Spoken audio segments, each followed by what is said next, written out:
été atteint. Imposer à l'Iran de renoncer à tout programme nucléaire, civil comme militaire, n'est pas un objectif atteint. Aucun des objectifs n'a été atteint et pourtant le monde est plongé dans un chaos que rien ne justifie. M. Trump n'est pas un homme de paix, c'est un homme de déstabilisation du monde.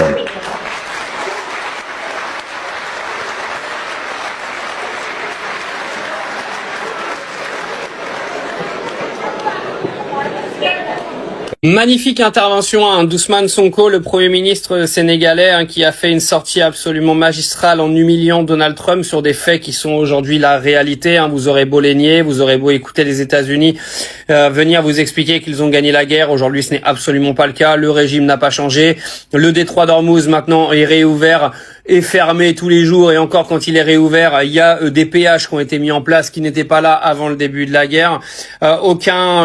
Aucune suppression de l'uranium aujourd'hui de la part des États-Unis en Iran. Il n'y a aucun des objectifs qui a été atteint et comme dit Ousmane Sonko, on se retrouve dans un chaos total, c'est-à-dire entre les civils qui ont à payer les pénuries, les augmentations des prix, etc. En fait, Donald Trump, il a juste déstabilisé l'intégralité du monde entier. D'habitude, les États-Unis sont toujours très bons pour déstabiliser une région. Ils l'ont déjà fait avec l'Irak, avec la Libye, etc., etc. Maintenant, en plus de déstabiliser le Moyen-Orient, ils ont déstabilisé l'économie mondiale. C'est-à-dire que Donald Trump a complètement foutu une merde incommensurable dans l'économie. Comment ça va se finir? Pour l'instant, on n'en a aucune idée. Mais c'est bien parce que quand c'est des gens comme moi qui expliquent ça, il y a des gens, ils vont se dire, ouais, mais c'est encore un pleuple TikTok qui parle. Là, on parle du Premier ministre sénégalais, les gars. C'est un mec qui est au courant de plus de choses que moi. Et lui, vous allez peut-être l'écouter au final. Petit message également pour ceux qui me demandent ouais mais toi t'es pas impartial, etc. Moi les gars je suis pas journaliste. Ceux qui me demandent d'être impartial, faut changer de chaîne. Allez voir encore une fois, comme je vous l'ai dit la dernière fois, des chaînes d'information sur les réseaux qui sont chiantes à mourir et qui vous donnent aucun point de vue. Parce que moi je peux passer ma journée à vous lire des dépêches AFP ou Reuters et vous dire c'est passé ci, c'est passé ça sans donner d'opinion. Écoutez, si ça vous plaît tant mieux, mais moi je suis pas comme ça et je ferai jamais ça. Moi ce qui m'intéresse aujourd'hui c'est de relayer une info et donner mon point de vue dessus. Maintenant mon point de vue va plaire à certains, il plaira pas à d'autres. Et ceux à qui ça plaît pas, y a rien qui vous empêche de swiper, de me bloquer, de plus me voir, j'en ai absolument rien à cirer. Mais surtout ceux qui sont venus me dire en commentaire, oui, mais toi t'es... Très peu en Afrique, parmi les dirigeants, à s'exprimer publiquement pour dresser un état des lieux clair de cette guerre qui est un échec flagrant de Donald Trump. C'est important que le Premier ministre Ousmane Sonko le rappelle. Démanteler ou neutraliser définitivement le programme nucléaire iranien, ils ont échoué. Détruire ou démanteler le programme de missiles balistiques iranien, ils ont échoué. Couper le soutien au proxy ou affaiblir l'influence régionale de l'Iran en tarissant le financement et les livraisons d'armes, ils ont échoué. Procéder à un changement de régime, ils ont échoué. Forcer un meilleur deal à l'avantage des Américains ou provoquer un effondrement économique, ils ont échoué. Destruction ou neutralisation complète de la marine iranienne, ils ont échoué. Et pire, contrôle total du détroit d'Ormuz et liberté de navigation sans concession. Ils ont échoué, il y a le péage. L'Iran sans armes nucléaires a montré au monde ce que signifie réellement. Je suis pas impartial, je suis pas là pour être impartial. Moi, je vous le répète, je suis pas payé pour être journaliste.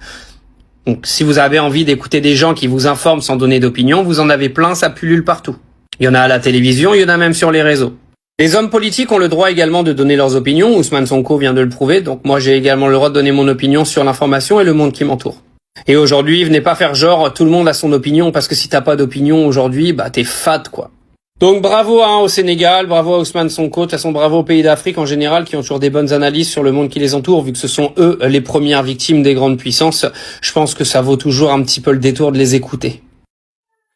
Bref, déglu na discours Ousmane Sonko tey jii ne déglu leen ko bu baax a baax gis naa jëmm ji yàlla si borom moo ñu ko booleel yàlla moo ñu ko jox quoi yàlla moo ñu dénk Ousmane Sonko.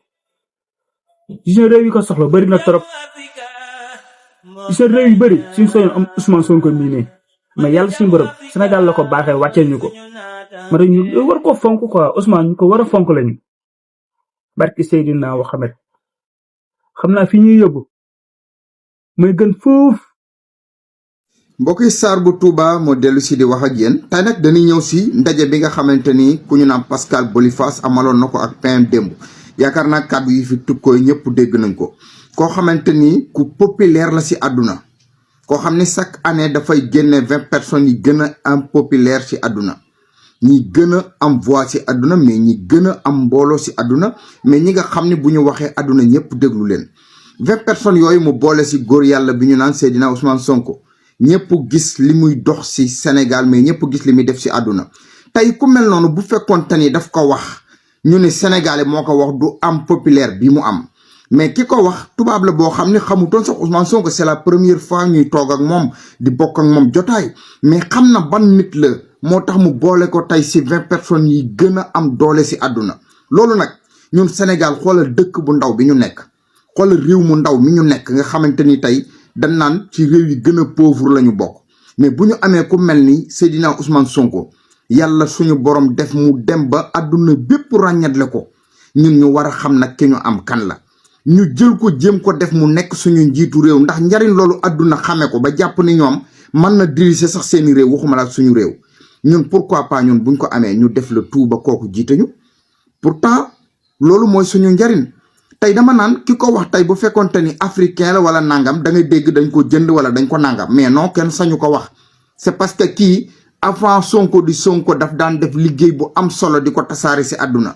kon tey bu àdduna dee dox ba góor yàlla bi bokk ci muy Seydina Ousmane Sonko dañu war a xam li ñu am lan la. Défendre sa souveraineté face à 2 puissances nucléaires et à un environnement régional hostile. Malgré une pression militaire, économique et médiatique constante, ils ont tenu bon là où plus de 95% des dirigeants du monde auraient plié, négocié dans la faiblesse ou capitulé.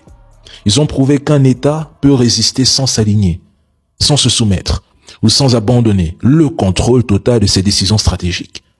Les Iraniens ont rappelé une chose essentielle au monde. La souveraineté ne se proclame pas.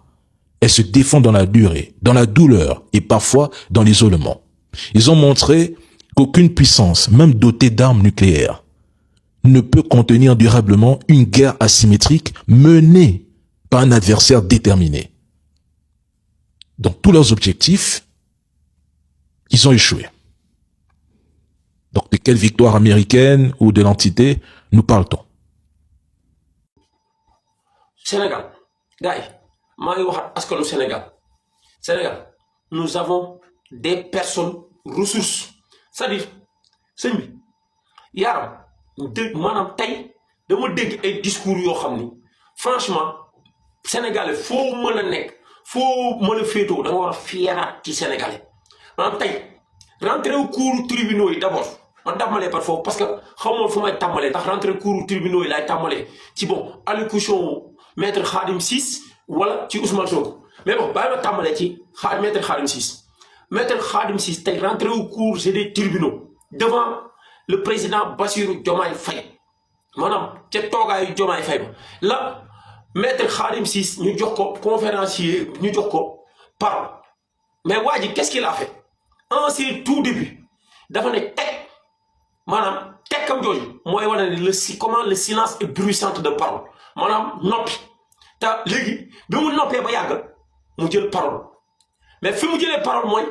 ci wax maanaam kaddu sacralité kaddu maanaam nit ak kaddoom la doon wax maanaam di wax naan parole maanaam nit ñu njëkk ña maanaam ni ñu jàppee woon kaddu muy or di jamaa maanaam nit comme ni ñu waxee sama kaddu damaa jiitu ba pare maanaam loolu moom la maître Khadim Cissé tey doon décortiquer maanaam ci rentrée cours tribunaux yi te mu doon loo xam ne dafa historique maanaam kaddu moom moo doon jooy maanaam parole maanaam kaddu moo doon jooy ndax sàmmatuñu ko ndax moom kaddu dafa yëg ni moom maanaam dee na bu yàgg bañ tëj ko maanaam ba gars yi di ko kii mais kaddu à tout moment mën na dekkiwaat mais jàpp na ne kaddu mën na dekkiwaat mais maanaam waa ji da doon expliquer maître Khadim Ciss kaddu bu njëkk ba ak kaddu bu léegi nit ñi ni ñu oyofalee kaddu ak kaddu maanaam ni mu mën a defaree doomu aadama maanaam li muy wax foofu mooy doomu aadama yi ñoom la yàlla jagleel ci maanaam yàlla ci espèce yi mu bind yëpp ñuy mën di wax ci kaddu pour déggante mala yeeg montagne yeeg yeneen yi yàlla bind yëpp ñooñu maanaam duñu wax te ñoom dinañ comprendre mais doomu aadama la yàlla jagleel pour ñuy wax di communiquer pour mën a comprendre mais malheureusement pour nous li waa ji wax mooy malheureusement pour nous jamono joo xam ne sax maanaam noppi boo moytul day gën ci ñenn ñi wax parce que noppi da ciy gën te fi mu ko waxee nag moo am solo te waa ji dafa def discours boo xam ne ni mu ko débuté mooy silence ak ni mu quitté parloir bi sëñ bi loolu dara gënu ko sacré ci devant des magistrats ak devant maanaam magistrat nekkul nit koo xamante ni n'importe qui la yàllaa ko wàcce tànn ko si biir 18 millions sénégalais yi mu jiital ko ni ko yow laay def nga nekk koo xamante ni yaay gën a am doole si Sénégal mais sa doole jooju dana wër àdduna il faut ñu accepter loolu te xam ni yàlla bu la feccee bu la tëggalee feccoo bul xam kañ ngay feccati si àdduna lii nag dama naan lu ñu yàlla jagleel la nañu ko tee ñu fonk ko te ànd ak moom liggéey ngir Sénégal gu naat. seeni patron ak ministre de la justice c'est-à-dire sëñ bi ni mu doon wax maanaam maître Khadim Ciss li muy wax yaa xayti adduna maanaam jamono ji fi mu toll ci kaddu ak nit ñi doomu aadama yi ni ñu toll mais waa ji discours bi mu def maanaam dane wax dem na ba wax ne maanaam doomu aadama yi maanaam li leen gën a yomb ci doomu aadama mooy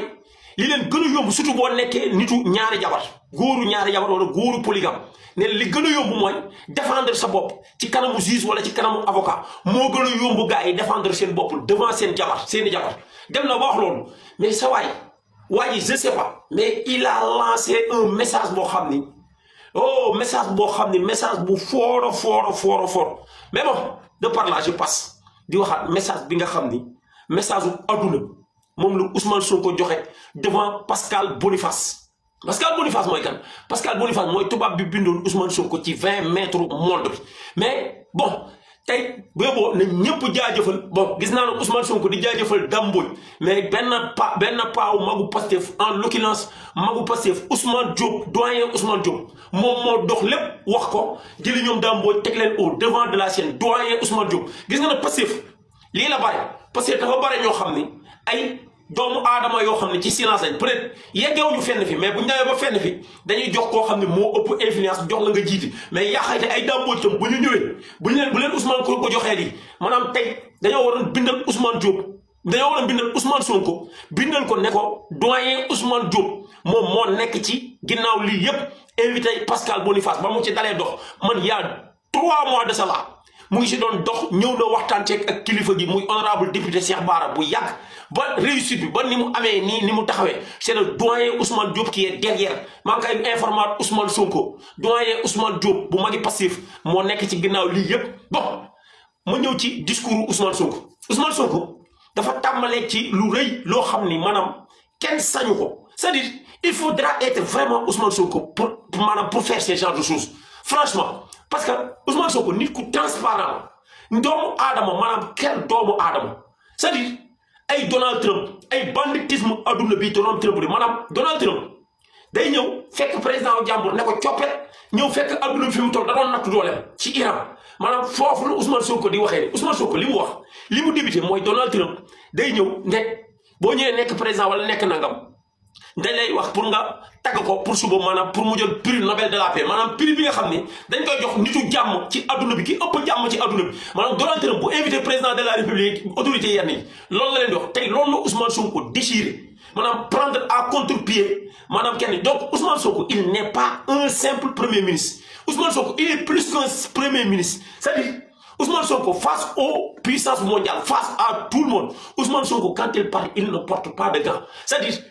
ni géopolitique mondiale bi tëdd ni Ousmane Sonko di waxee moom mooy maanaam ni doomu aadama boo xam ni te Ousmane Sonko ci lenn dong la ko teg ci àndax saw askan liggéeyal saw askan mu dem na bay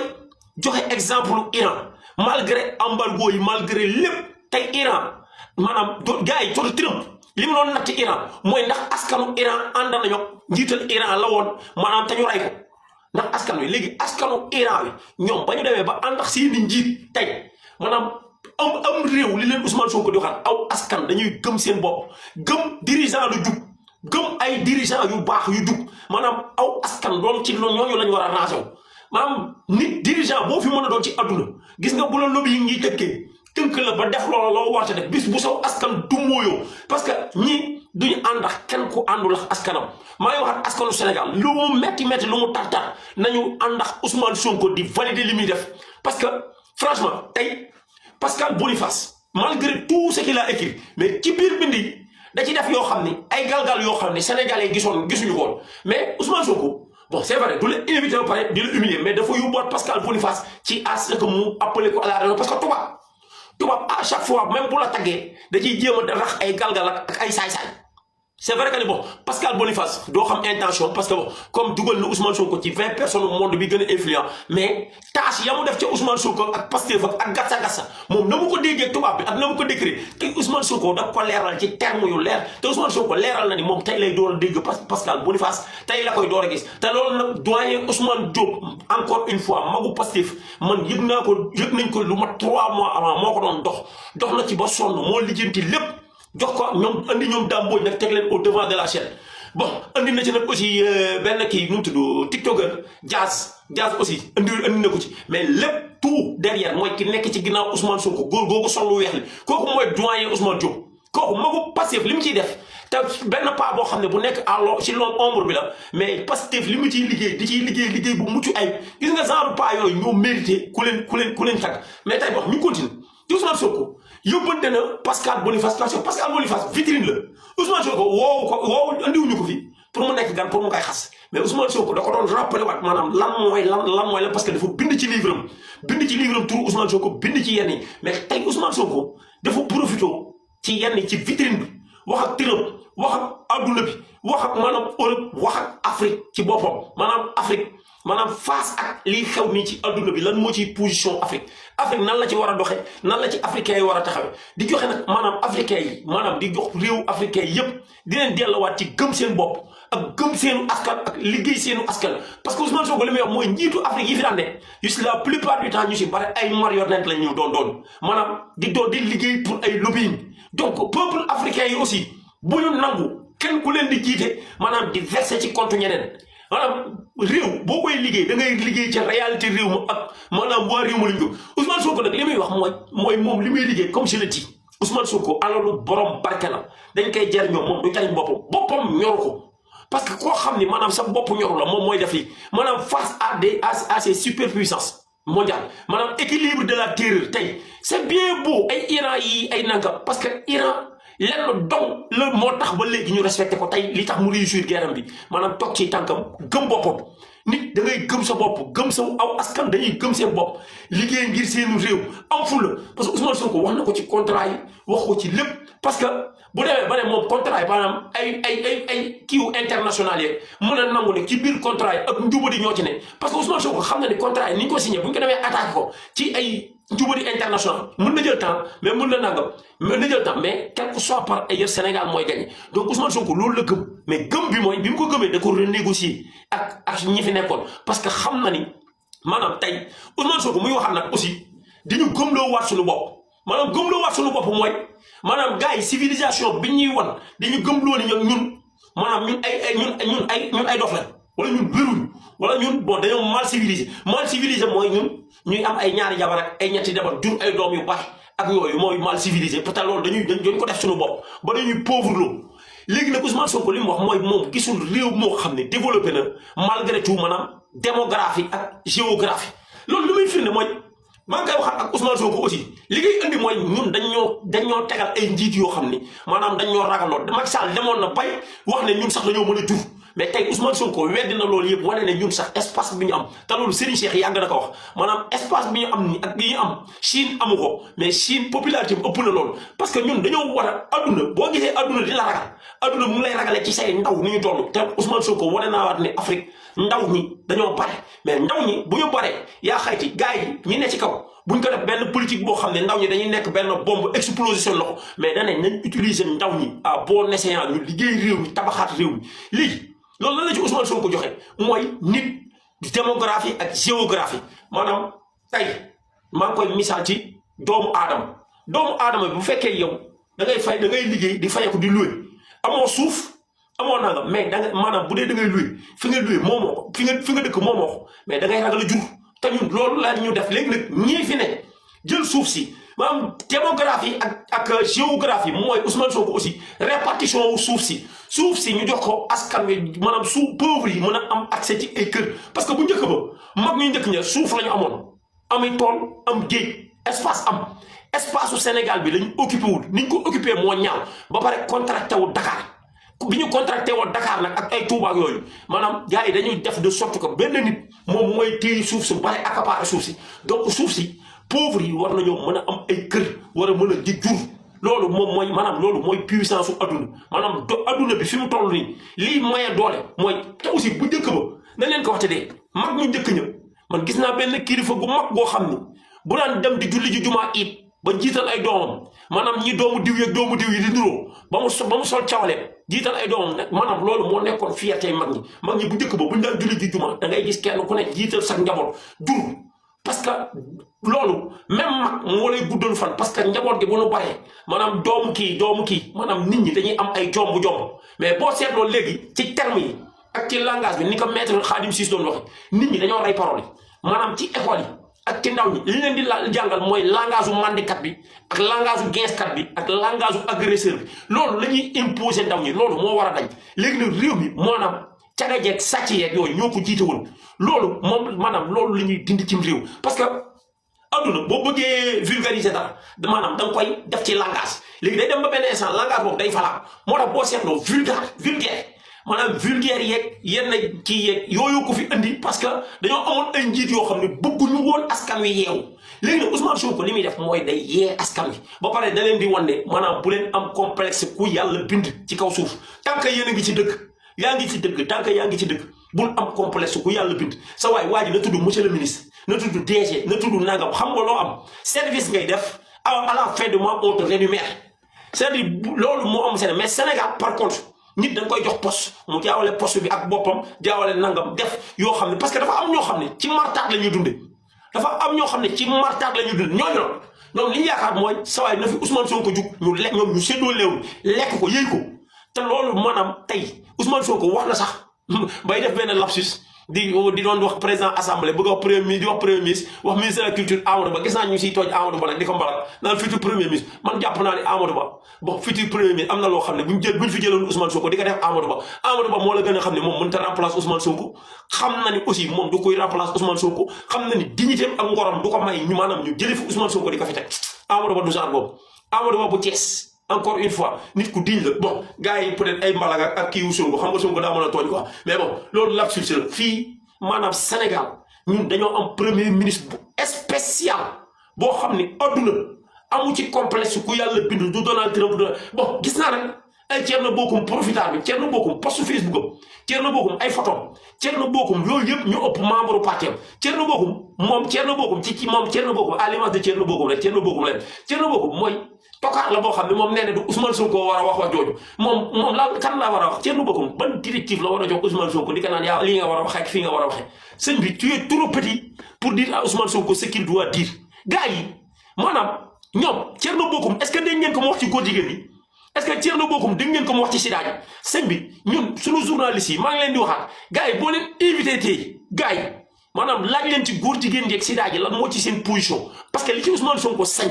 kenn sañu ko ci tey Ousmane Sonko amul complexe ay Donald Trump ak ay nangam c'est vrai en matière de démocratie fi addunay toll maanaam États-Unis moo gën ci démocratie mais nag bon buñ demee ba nga xam ne nag États-Unis moom da doon natt maanaam suprématie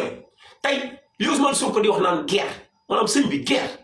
guerre nit musul génne guerre indem di ci gañe amul kuy gañe ci guerre maanaam ñëpp ciy perte même yow mi doon jéem a natt sax da ngay perte parce que après pertement la guerre amul ku ciy génne di gagné quel que soit par ailleurs même tey jii ñun quel que soit par ailleurs maanaam guerre yu ndaw yi ñuy wax ni maanaam politiquement entre le PM et le PR maanaam c'est le grand perdant pour ces années là maanaam askan wi la mooy li may wax di ko répété ñaari ñay bu ñuy xeex maanaam suuf si moo ciy sonn rek suuf si te aussi comme li may wax maanaam guerre du rey borom xaalis borom alal yi guerre ñi muy gën a rey mooy maanaam ñi ñàkk te Ousmane Sonko leeral na ko bon Pascal Boniface nag xam naa ne tey dina yóbbaale message bu fort encore une fois je sais que en âme et en conscience parce que tubaab doo dem ba France tubaab li nga koy jaay maanaam sol caay ak njabut mën a sol nangam nekk sa culture tubaab da nga koy jaay toog si say tànk am loo ko jaay mais tubaab doo ko jaay mën a sol costume parce que costume ci tubaab da fekk ba tubaab doo ko jaay mën a naan sàngara parce que naan sàngara ci raisin la ko tubaab defaree tubaab ba ko defar tubaab da nga koy won loo xam ni yow sa bopp nga koy won mu gëm la parce que tubaab du la fekk nga ñàkk gëm sa bopp mu lay gëm la sa bopp tubaab da ngay gëm sa bopp mu gëm la parce que tey c'est pas pour un rien Pascal Boniface di bind ci Ousmane Sonko mais bon il y a trop d'erreurs aussi bon à l'intérieur de ses écrits sur yenn maanaam sur yenn termes yi donc Ousmane Sonko loolu rappelé waat na ko bon dans un débat très sérieux peut-être ñoom entre ñoom bu ñu toogee dina ko wax Ousmane Sonko sax il avait trop à dire peut-être dafa limiter affaire mais encore une fois je vous dis et je vous garantis franchement maa ngi maanaam kenn doomu aadama ci Ousmane Sonko franchement kenn koo xam ne maanaam Sénégal la dañoo baaxoo bu ñu amee benn personne ressource balaa ñu koy xam maanaam dina deelu yàgg ñu commencé di dem ci bàmmeelam ak di ko jàngale suñu école yi tey sëñ bi ñun am nañ sensu dundandoo Ousmane Sonko am na ñoo xam ne tey li ñuy wax Serigne Touba naan taalibe Serigne Touba taalibe Alaaji Malick ak taalibe diw ak taalibe naan mun am na nu billaay mën naa wàcc ne bu Alaaji Malick dellu si waatoon jamono nii maanaam duñu ànd ak moom parce que man damaa gëm ni tey ku mënte ànd ak ku dëggu ni Ousmane Sonko maanaam bu yonent bi dellu si waatoon jamono yow doo ànd ak moom boo dee jullit nga bu Isa dellu si waatoon jamono yow boo dee chrétien doo ànd ak moom parce que tey peut-être yow am na loo xam ne nit mën ngaa juddu ci dara nekk ci dara mais nit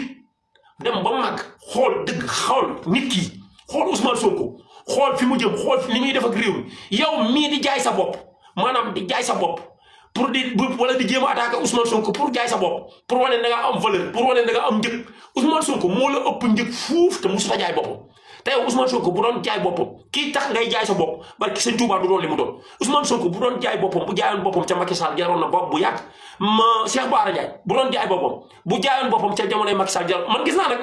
ñoo xam ne malheureusement amuñu chance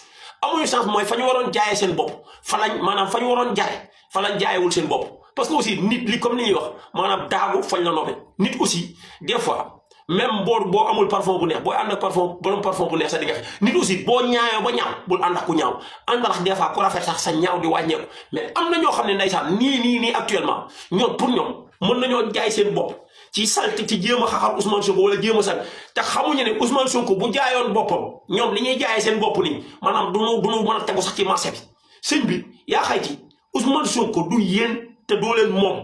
sëñ bi koo xam ne mënoon naa tedd ci dundam yi ka daal nii yëpp bañoon ko fee fekk parce que yéen boo leen occupé woon poste yi Ousmane Sonko mos a occupé yéen ñii di ko xaxar yëpp barki alxuraanul karim yéen doo leen yëngu parce que maanaam ñeem amoo leen fit amoo leen maanaam yaqin gi te Ousmane Sonko nag maa ngi ñaanal sunu borom mu sàmm ko encore une fois laxal ñu ko fu yàq yeggul ñun askanu Sénégal laay ñaanal ndaw ñi yéen ñëpp aligné wu leen ci ginnaaw Ousmane Sonko suba incha allah quel que soit par ailleurs 2029 soreetul urne ñu remplir ko ba mu fees del def ko suñu président de la République fi ñu bëgg mu jëmee réew mi mu jëmaleen ñu fa ndax fi mu ne nii maanaam ñun Ousmane Sonko mooy suñu maanaam moom lañu yor comme cartouche war koo tirer 2029 te xoolal ci lépp nag Ousmane Sonko candidat am kenn mënu koo teree doon candidat